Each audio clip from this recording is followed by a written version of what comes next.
সুখবর, বাংলাদেশের জন্য একটি সুখবর। তো দেখুন, আপনারা স্ক্রিনে দেখতে পাচ্ছেন একটি সুন্দর লেখা, সর্বজনীন পেনশন। তো ইতিমধ্যেই আপনারা জেনেছেন, সরকারি চাকরিজীবী ছাড়া বাংলাদেশ সরকার চাচ্ছেন সরকারি চাকরিজীবীদের মতো যাতে বাকিরাও ৬০ বছরের পরে তাদের বয়স্ক জীবনেই তারা যাতে পেনশন সুবিধা পেতে পারে। এই জন্য বাংলাদেশ সরকার ২০২৩ সালেই, আরও আগেই সেটি চিন্তা করেছিলেন, ২৩ সালে আনুষ্ঠানিকভাবে শুরু করেছেন সর্বজনীন পেনশন সুবিধা। তো দেখুন, এখানে লেখা আছে সর্বজনীন পেনশন স্কিমটি কি। আমি বিস্তারিত আপনাদেরকে দেখানোর চেষ্টা করছি। দেশের সকল নাগরিক পেনশন ব্যবস্থার আওতায় আনার লক্ষ্যে বাংলাদেশ সরকার তাদের পেনশনের কর্তৃপক্ষের মাধ্যমে যে পেনশন স্কিম চালু করেছে সেটি হচ্ছে সর্বজনীন পেনশন স্কিম।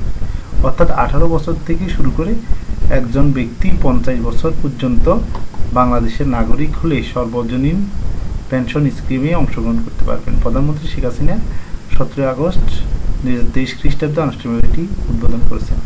অর্থাৎ সরকারি চাকরিজীবী ছাড়া যে কোনো বেসরকারি চাকরিজীবী হতে পারে, আপনার কৃষক হতে পারে, আপনার চাষি হতে পারে, যে কোনো ব্যক্তি এই পেনশনের আওতায় আসবেন। অর্থাৎ যাদের বয়স 18 থেকে 50 তারা এই পেনশনের এখন থেকে চাঁদা জমা দিয়ে যখন তাদের বয়স 60 বছর হবে তখন তারা পেনশন, অর্থাৎ সরকারি চাকরিজীবীদের মতো তারা পেনশন সুবিধা পাবেন।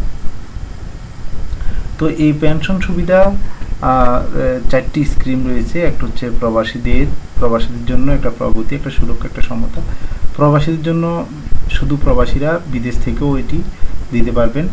প্রগতি সুরক্ষায় এটা হচ্ছে ব্যক্তির আয়ের উপর নির্ভর করবে, তিনি কত টাকা দিবেন।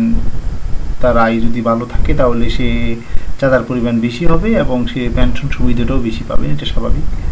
তো আমরা একদম সরাসরি চলে যাচ্ছি এরকম একটি যে আমি এমন একটি তথ্য পূরণ আপনাদেরকে দেখানোর চেষ্টা করছি। তো এখানে আমি একজন সমতা, অর্থাৎ যে সকল ব্যক্তিরা মনে করেন কিছু টাকা ইনকাম করে, যেমন হতে পারে চাষি, হতে পারে দিনমজুর, মানে মাসে 1000 টাকার মতো দেওয়ার মতো সক্ষমতা ব্যক্তি রয়েছে। এক্ষেত্রে যতটুকু বলা হয়েছে যে টাকাটা ব্যক্তি দিবে তার একটি অংশ সরকার দিবে, তারপরে সে 60 বছর পরে একটা মোটামুটি ভালো অর্থের সেই পেনশন সুবিধা পাবেন। তো ব্যাপারটি একদম সহজ। আপনারা অনলাইনে প্রবেশ করে upension.gov.bd-তে প্রবেশ করে আপনারা কাজটি করতে পারবেন। আমি একটা ছোট্ট একটা অংশ দেখানোর চেষ্টা করেছি, ব্যক্তিগত তথ্য দেখানোর চেষ্টা করছি না।